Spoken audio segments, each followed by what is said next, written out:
Welcome to this Tobacco University video.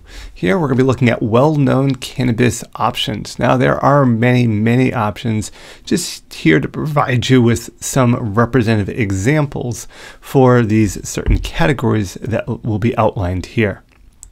Now, as I said, there are many options. There's many current options, with many more entering the market each and every year. So your strain should be selected based on what best matches your specific growing conditions. And to aid in providing a general list, a few strains are mentioned here to help act as a source for comparison. Now, finding unbiased data is advised whenever possible, as strain descriptions make each seem like the only one you would ever need to grow. And you'll see some of those kind of descriptions provided here, but wise to kind of try to get some unbiased data, try to get a larger pool or ideas, selection of data to try to get an idea of exactly how these may perform. So when we're looking at performance, you also want to be an informed consumer. So how do you become an informed consumer? Well, this is looking also at the end products or what they may produce.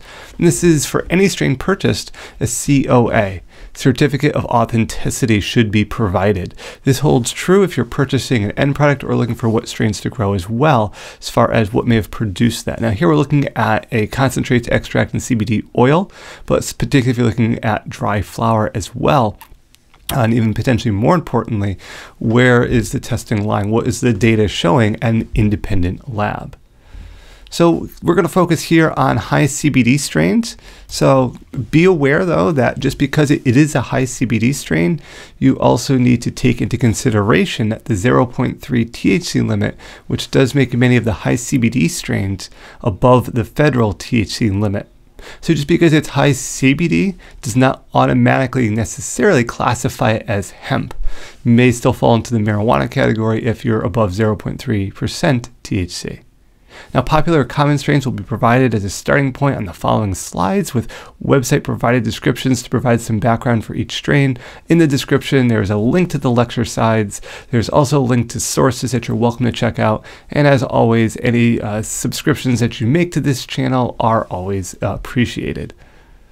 Now, Indica CBD, so just looking at an Indica CBD, the OG Kush, you can see all of the consistent test certificate here, where it's going to give you some of the cannabinoid ID, it's going to give you the weight, the concentrations in milligrams per gram, and again, a signature here kind of signed off when it was tested, and kind of some additional information. Again, something you should be getting with any material you are purchasing yourself. Now, the OG Kush, this is just said to have with resonant notes of cinnamon, diesel, and sweetgrass. This dense purple flower is perfect for low THC variation on a cannabis classic. With the total THC content of just 0.28, this batch of OG flower is a great choice for anyone looking to get minimum THC doses with a full spectrum product. And again, that's quoted in the website. So if it truly does test at that 0.28% THC, this would classify it as hemp, which opens up a lot more opportunities for growing this particular strain. They have an Indica CBD. This is cherry wine. And as the name suggests, terpenes in this beauty crackle with a pop of sweet stone fruit layered with piney, peppery undertones. I always love the descriptions that some websites give to cannabis flowers here. You can see that the terpene profile is additionally listed here, and you can see that it does favor some more versus some others. So again, that might be important to you for consideration.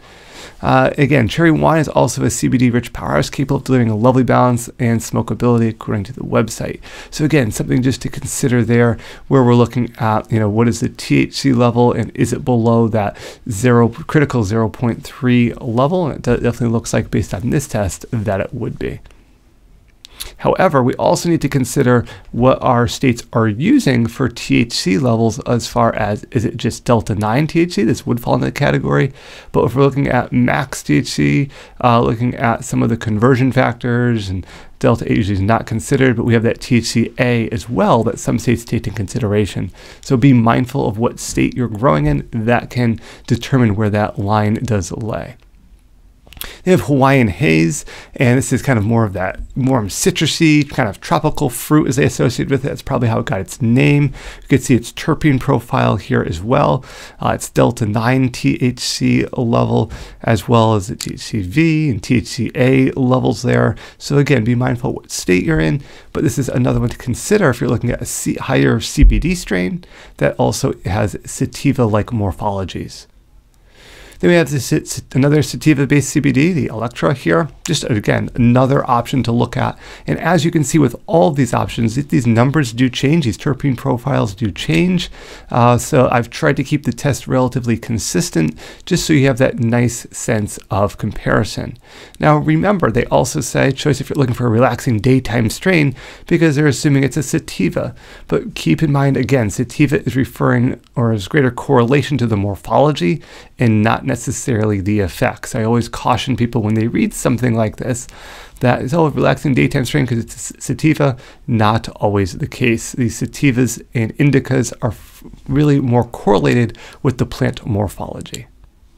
Now we have a hybrid here of CBD. This is the Wife CBD, and looking at this one, it's a high CBD hemp strain that packs more than 18%, at least if they quote CBD, with a skunky and sweet aromatic profile. This hybrid hemp strain is mellow with tangy flavors profile, notes of cherry. The Wife CBD hemp flower has dense green buds. And you can see again, here's your certificate of analysis, something you definitely should be looking at and considering with anything you're looking to purchase. So I hope this was helpful in just looking at some of the CBD varieties or strains that are available to at least start some of your research as you go through and determine what you may want to grow yourself.